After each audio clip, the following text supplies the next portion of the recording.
यह सवाल आगरा से हर्ष ने पूछा है। नमस्कारम सद्गुरु। राम जन्मभूमि विवाद को सुलझाने में करीब 3 दशक लग गए। राम मंदिर भूमि पूजा को कुछ दिन रह गए हैं और अयोध्या में काफ़ी उत्साह है। हालांकि राम एक राजा थे, फिर भी आज उनकी पूजा क्यों की जाती है? मैं ये समझना चाहता हूँ कि आज के समय में राम कैसे महत्वपूर्ण हैं।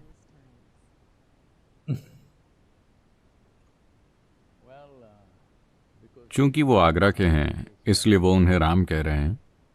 हम जहां से हैं हम उन्हें रामा कहते हैं, तो हम उस आ को नहीं छोड़ेंगे। अगर कोई भूल जाए कि मैं दक्षिण भारत से हूं, क्योंकि मेरा नाम देखकर कुछ लोग सोचते हैं कि मैं पंजाबी हूं। मेरा नाम और मेरे बाल दोनों से उन्हें लगता है कि मैं जरूर पंजाबी हूं। नहीं नहीं, हम उन्हें रामा कहते हैं। मैं और नीचे तमिलनाडु जाकर उन्हें रामन नहीं कहूंगा, फिर लोग कंफ्यूज हो जाएंगे। शायद उन्हें लगे कि मैं किसी और की बात कर रहा हूं। रामा। देखिए, इस संस्कृति की सुंदरता यही है कि यहां कोई द गॉड नहीं है। कुछ गुण हैं जिन्हें हम दैवी मानते हैं। अगर किसी इंसान में वो दिखते हैं तो हम उनके आगे सर झुकाते हैं, क्योंकि हम गुण के आगे सर झुका रहे हैं, उस इंसान के आगे नहीं। ये ऐसी चीज है जिसे दुनिया के ज्यादातर लोग नहीं समझ पाएंगे, क्योंकि वो बहुत कट्टर धर्मों से जुड़े रहे हैं। भगवान क्या है, शैतान क्या है, आदमी क्या है, औरत क्या है, हर चीज की स्पष्ट परिभाषा है। भारत में किसी चीज की परिभाषा नहीं है, क्योंकि मैंने आपको अपने मसाले के बारे में बताया था। सब कुछ ऐसा ही है। हमेशा विकास हो रहा है, हमेशा चीजें हो रही हैं। इसमें काफी जीवन और ऊर्जा खर्च होती है कि आप खुद को अव्यवस्थित रखें और फिर भी एक दिशा में बढ़ें। मगर ये तारों के समूह या मधुमक्खियों के झुंड की तरह है। ऐसा लगता है कि वो कहीं नहीं जा रही, लेकिन वो हमेशा कहीं जा रही होती हैं। उन्हें पता है कि वो कहां जा रही हैं, लेकिन एक बाहरी दर्शक को ऐसा लगता है कि वो कहीं नहीं जा रही। तो आपको ये समझना होगा, राम या रामा वो अयोध्या के हैं, जहां मंदिर का निर्माण हो रहा है, क्योंकि वो उनकी जन्मभूमि है। मंदिर कुछ हजार साल पुराना है। कोई नहीं जानता कि पहला मंदिर किस युग में बना था। फिर विकास हुए, हजारों सालों में विकास के काम हुए, लेकिन करीब 500 साल पहले उसे तोड़ दिया गया। व्यवस्थित ढंग से ढेर सारे मंदिरों को तोड़ा गया, जिनके ऊपर दूसरे धार्मिक स्थान बनाए गए। उसी निर्माण सामग्री से इसे तोड़ो और उससे कुछ और बना लो। तो राम के एक आदर्श होने के कारण आपको समझना होगा कि वो एक आदर्श हैं, भगवान नहीं। क्योंकि हमने उन्हें भगवान नहीं कहा, हमने उन्हें मर्यादा पुरुष कहा, पुरुषोत्तम कहा। इसका अर्थ है एक उच्च स्तर का पुरुष। पुरुषोत्तम शब्द का मतलब ही है उत्तम पुरुष। राम को हमेशा पुरुषोत्तम कहा जाता है। इसका अर्थ है कि सभी पुरुषों में वो उनसे ऊपर हैं, क्योंकि वो इतने ऊंचे स्तर के हैं। उनमें उच्च स्तर की क्या चीज है? वो कई परीक्षाओं और दुखों से होकर गुजरे। मैं पूरी कहानी में नहीं जाऊंगा, लेकिन मुसीबतों का सिलसिला, उनका जीवन मुसीबतों की लड़ी है। वो अपना राज्य खो देते हैं, अपनी पत्नी खो देते हैं, एक युद्ध लड़ते हैं, वापस आते हैं, फिर से अपनी पत्नी को खो देते हैं, अपने बच्चों को खो देते हैं, अपने बच्चों को लगभग मार ही देते हैं। अंतहीन मुसीबतें। इन सब से वो शांति से, आनंद से होकर गुजरे। दर्द था, लेकिन फिर भी आनंद के साथ। एक स्तर पर, व्यक्तिगत स्तर पर उन्हें काफी दर्द है जिसे वो व्यक्त करते हैं, लेकिन वो कभी उस दर्द को किसी उस चीज के बारे में कोई फैसला नहीं करने देते जो वो कर रहे हैं। तो जब कोई इंसान इस तरह पेश आता है तो हम उसे पुरुषोत्तम कहते हैं, क्योंकि Uttama means an elevated one among the men. वो पुरुषों के बीच उच्च स्तर के हैं। ये बहुत महत्वपूर्ण है कि वो एक इंसान है। उनका जन्म अयोध्या में हुआ और एक खास उम्र में उनकी मृत्यु हुई। उन्होंने अपना पूरा जीवन जिया, देश भर में घूमे, दक्षिण आए और फिर वापस उत्तर गए। अपने दुश्मन को मारने के बाद जिस आदमी ने उनकी पत्नी का अपहरण किया था और जो निर्दयता से राज कर रहा था, उसे मारने के बाद वो वापस आते हैं और 1 साल पश्चाताप करते हैं। तो उनके भाई ने पूछा, क्या आप पागल हैं? वो सबसे बुरा आदमी था, आपका उसे मारना जरूरी था और अब आप पश्चाताप कर रहे हैं। इसका क्या मतलब है? क्या हम सब ने कुछ गलत किया है? तो रामा ने कहा, देखो, इस रावण के बारे में बहुत सी बुरी चीजें हैं, लेकिन वो एक महान भक्त था और वो अपना राज्य बहुत अच्छे से चलाता था। उसने बाकी हर किसी का शोषण किया, जिसके कारण मुझे उसे मारना पड़ा, लेकिन वो एक महान भक्त था। उसके लिए मैं पछतावा कर रहा हूं कि मैंने एक भक्त को मारा। तो इस व्यक्ति का अनुसरण करना जरूरी है और बहुत महत्वपूर्ण है कि वो एक इंसान है। अगर वो भगवान बन जाते हैं तो आप उन्हें दीवार पर लटका देंगे और उन्हें भूल जाएंगे। कोई कभी किसी भगवान का अनुसरण करने की कोशिश नहीं करता। आपको ये बात समझनी होगी। भगवान यानी वो अनुसरण से परे हैं। इंसानों को यही लगता है। अगर कोई इंसान वाकई अच्छा बर्ताव कर रहा है तो स्वाभाविक रूप से हर किसी में चाहत होती है कि मैं ऐसा क्यों नहीं बन सकता। तो ये बहुत ज्यादा महत्वपूर्ण है कि वो एक इंसान है। वो एक राजा थे।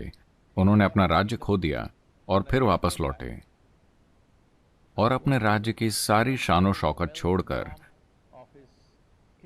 सिर्फ इसीलिए चले गए क्योंकि कोई और दुखी था।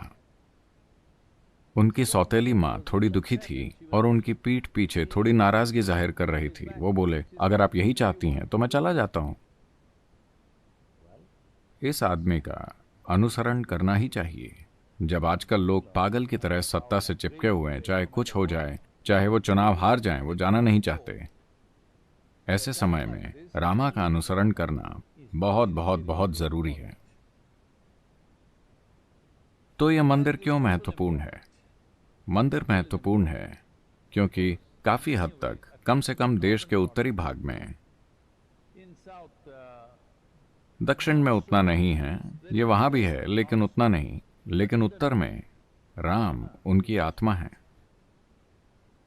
और 500 साल पहले जब तुर्की से विदेशी हमलावर और बाद में कुछ मंगोलिया से भी वो आए और उन्होंने एक एक करके सभी मंदिरों को तोड़ डाला।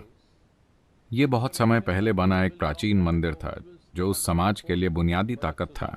उन्होंने उसे तोड़कर उसके ऊपर जल्दबाजी में अपनी मनचाही चीज बना दी।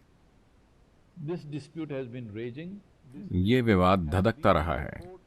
ये विवाद अदालत में, मेरे ख्याल से, अगर मैं सही हूं तो 135 सालों से है। अंग्रेजों के जमाने से ये अदालत में था और चलता ही जा रहा था, क्योंकि दुर्भाग्य से इस देश में हमने किसी भी कीमत पर राजनीतिक रूप से सही होने की इच्छा बना ली है।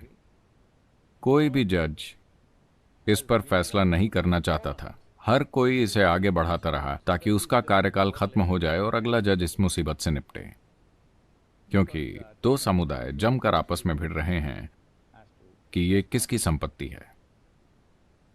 लेकिन अब सुप्रीम कोर्ट ने एक लंबी प्रक्रिया के बाद, ये मुकदमा करीब 3-4 दशकों से सुप्रीम कोर्ट में चल रहा था, अब सुप्रीम कोर्ट साफ तौर पर एक निष्कर्ष पर पहुंचा है। सभी सबूतों को देखते हुए पुरातत्व के सबूत साफ तौर पर 100% ये बताते हैं कि वहां एक मंदिर था और उसे ढहाकर जल्दबाजी में उसके ऊपर एक इमारत बना दी गई। तो उन्होंने कहा कि यहां मंदिर बनना चाहिए। दूसरे समुदाय को उन्होंने दूसरी जमीन दे दी जो शायद वहां से 20 किलोमीटर के भीतर है। उन्होंने कहा कि आप अपनी जगह वहां बनाएं, इन्हें अपनी जगह यहां बनाने दीजिए। तो ये सिर्फ एक और मंदिर नहीं है, ये भारत की आत्मा को पुनर्जीवित करना है। क्योंकि ऐसा नहीं है कि सिर्फ एक संप्रदाय या धर्म ही राम का आदर करता है। बहुत से लोग हैं, बहुत से लोग हैं जो दूसरे धर्मों के हैं, जो उनकी तरह बनना चाहते हैं, जो कई कई रूपों में उनकी सराहना करते हैं। तो कई मायनों में रामायण, राम के जीवन की कथा, भारतीय संस्कृति का एक अभिन्न हिस्सा रही है। तो ये लगभग एक घायल राष्ट्रीय आत्मा को पुनर्जीवित करने जैसा है। तो मेरे ख्याल से ये अच्छी बात है कि ऐसा हो रहा है, वरना बिना मतलब दूसरे समुदायों के खिलाफ नफरत जारी रहेगी। इस हल के साथ बहुत से दिलों और दिमागों को ठंडक पहुंची है, जो देश के भविष्य के लिए एक अच्छी बात है। वरना दो समुदायों के बीच लगातार बिना मतलब टकराव चल रहा था। तो मेरे ख्याल से एक बड़ी समस्या हल हो गई है। तो 5 अगस्त को वो आधारशिला रख रहे हैं और उन्होंने वहां एक भव्य मंदिर बनाने की योजना बनाई है, शायद रिकॉर्ड समय में, क्योंकि शायद पिछले 25-30 सालों में उन्होंने सारे स्तंभ तराश दिए हैं। स्तंभ, ये वो सब कुछ, पत्थर का सारा काम तैयार हो गया है। वो कहीं और रखा है और उन्हें सिर्फ साथ में जोड़ना होगा। बाकी का ढांचा काफी तेजी से बन जाएगा। आशा है कि 24 महीने या 30 महीने में यह भव्य मंदिर तैयार हो जाएगा। और इस वायरस की स्थिति के कारण उन्होंने सिर्फ 150 लोगों को निमंत्रण दिया है, वरना शायद 1 करोड़ लोग वहां होते। 1 से 1.25 करोड़ लोग इस मंदिर के खुलने या आधारशिला रखने के लिए वहां होते, लेकिन सिर्फ 150 निमंत्रण भेजे गए हैं। कार्यक्रम का सीधा प्रसारण किया जाएगा, लोग उसे टेलीविजन पर देख सकते हैं या इंटरनेट पर देख सकते हैं। तो मेरे ख्याल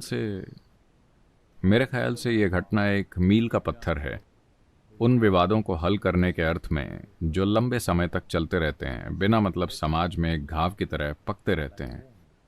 मेरे ख्याल से इससे बहुत से लोगों को शांति मिलेगी।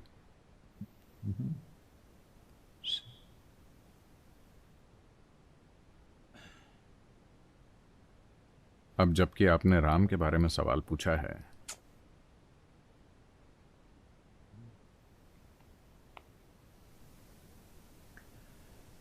ये तीरुगणन दयचूचदवा इनवंशोत्तम रामा। ये तीरुगणन दयचूचदवा इनवंशोत्तम रामा।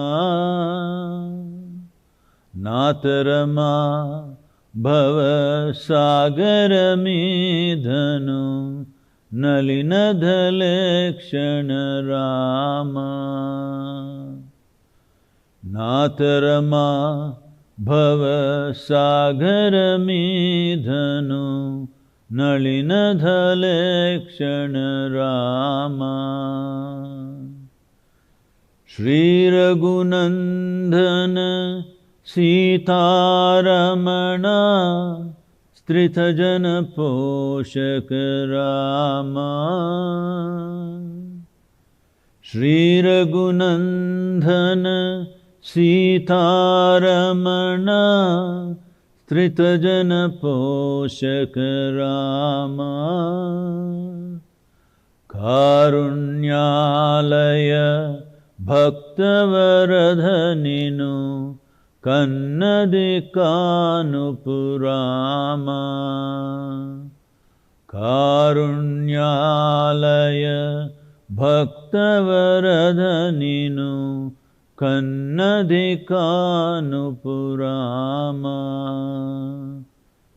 क्रूरकर्ममुलु नेरकचेसिति नेरमुलंचकुरामा।